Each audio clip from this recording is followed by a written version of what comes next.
ဒီ rosemary ပင်လေးကတကယ်တော့ face အစားထိုးသုံးဖို့အတွက်ကိုဝယ်ထားတာပေါ့နော် Terra-Dust တွေ cleansing လုပ်မယ်အိမ် cleansing လုပ်မယ်ခန္ဓာကိုယ် cleansing လုပ်မယ်ဆိုပြီးတော့ဝယ်ထားတာဒါပေမဲ့ဒီနေ့တော့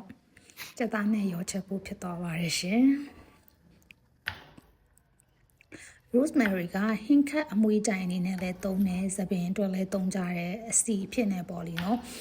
တော်တော်များများအသုံးဝင်ပါတယ် rosemary ကသူ့အနံ့လေးကိုတင်တင်လေးဒီတော့ဒီကြက်သွန်ဖြူလေးတွေကမလိုတော့မလိုဘူးပေါ့နော်ကိုစိတ်ရဲ့ဘယ်လိုပြောရမလဲစိတ်ကျဉ်တဲ့မူရစီကိုထပ်ထည့်ထားတာပေါ့လေခုမှကြက်သားနဲ့ပတ်သက်ရင် allergic ဖြစ်နေရရှိရနောက်ဆုံးတစ်ခေါက်ကြက်သားစားလိုက်တာကဘယ်ကနေဘလို့မှားသွားလဲမသိဘူးနည်းနည်းညှိရခံစားရတာပေါ့နော်မကြက်တလို့ခံစားချက်ရတဲ့အတွက်အဲ့ဒီကကြက်သားမစားပြစ်တာတော့ကြပြီဆိုတော့ဒီတစ်ခေါက်ကဟင်းခါအမွေးကြိုင်နေအများကြီးထည့်ပြီးတော့ပြင်ဆင်နေဖြစ်တယ်ပေါ့လေရှော့ကောပေါကောတွေမှာပါတယ်ဘာတွေညာတွေအများကြီးထည့်ပြီးတော့နှက်ထားပြီးရဲ့နောက်မှာတော့ဒီမှာကစိတ်မကျင်တဲ့ဆိုကြက်သွန်ဖြူတွေပါထပ်ထည့်နေသေးရပေါ့လေ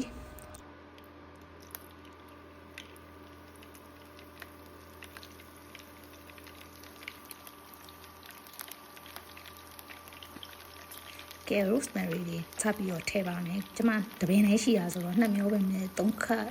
ကြော်လောက်ခူးပလိုက်တယ်ပေါ့လေညီမလေးကြောက်တော့ကဲမလောက်ဘူးဆိုတော့လည်းနောက်တစ်ခေါက်ထပ်ဝယ်တာပေါ့လေဆိုပြီးတော့ဒီနေ့ကတော့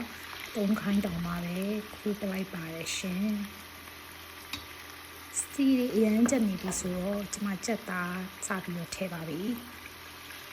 ဆိုင်မှာချက်သားကို sorry ကလေးကအယူမှန်ခိုင်းလိုက်တာပေါ့နော်အဲ့လိုလေးကြော်ထားကြတော့နောက်တစ်ခုကပြောချင်တာကဒီနေ့က88 Lion Gate ဖွင့်နေရဖြစ်ပါတယ်တစ်နှစ်လုံးမှာတစ်ခါပဲကိုလိုဘွားတွေကိုရောက်လာတော့နေ့တနေ့ပေါ့နော်လူမျိုးအရေးကြီးတဲ့နေ့တွေရက်တွေဆိုတာကဘာမှမလုပ်ဘဲနဲ့ဒီတိုင်းကြော်သွားတဲ့သူတွေအတွက်လည်းဒီနေ့ဟာဒီနေ့ပဲအဲ့လိုမဟုတ်ဘဲနဲ့ကိုလိုဘွားအတွက် abundance gate တကားတွေကိုပွင့်စီတယ်ဆိုတော့နေ့တွေကိုအမှတ်တမဲ့မဟုတ်ဘဲနဲ့အမှတ်တရအသုံးချတတ်တယ်ဆိုတဲ့သူတွေအတွက်တော့ဘဝထဲမှာကောင်းမွန်တဲ့အပြောင်းအလဲတွေကိုအများကြီးလက်ခံရရှိတတ်ကြတယ်ပေါ့နော်။ဒါကြောင့်မို့လို့ဒီနေ့888 Lion Gate ဆိုတဲ့ message လေးကိုကိုယ့်ရဲ့ Magical Journey with Pure ဆိုတဲ့ page လေးမှာ channel တွေမှာလည်းအများကြီး message တွေတင်ပေးထားတယ်။ကိုယ်ပိုင် energy နဲ့ဒီ88 Lion Gate ရဲ့အနောက်ဘက်မှာဒီနေ့ရဲ့အလွန်မှာကိုယ့်ရဲ့ကံကြမ္မာကဘယ်လိုအပြောင်းလဲတွေဖြစ်နေမလဲကိုယ့်အတွက် universe ကဘယ်လိုတကားတွေဖွင့်ပေးမလဲဆိုတာကိုသိချင်တဲ့သူတွေအတွက်ကတော့ကို88 Lion Gate အတွက် special tarot package လေးပြင်ဆင်ထားတာရှိပါတယ်အဲ့ဒါကဒီနေ့တရက်တည်းပဲ booking လာယူလို့ရမယ်เนาะဘာဖြစ်လို့လဲဆိုတော့ waiting time မရှိဘဲနဲ့3ရက်အတွင်းတကယ်ဆိုရင်ကိုရှိမှာ booking အဟောဖြေယူဘူးတဲ့သူတွေဆိုသိလိမ့်မယ်နော်9ရက်10ရက်15ရက်အဲ့ဒီလူတွေအထိစောင့်ရပါတယ်ဒီကတော့ special package ဖြစ်တဲ့အတွက်urgent fees ပေးစရာမလိုဘဲနဲ့အမြန်ရမယ့် package လေးဖြစ်တယ်ပေါ့နော်ဆိုတော့ဒီ gate ကအလုံးမှာကိုအတွက်ဘာတွေစောင့်ကြိုနေတယ်လဲဒီ Lion Gate ကကိုအတွက်ဘယ်လိုမျိုးတည်တံ့ဖြစ်တဲ့တကားတွေကိုဖွင့်ပေးသွားလဲဥပမာငွေကြေးအတွက်လားအချစ်ရေးအတွက်လားဘဝတစ်ခုလုံးပြောင်းလဲဖို့အတွက်ဘာတွေကို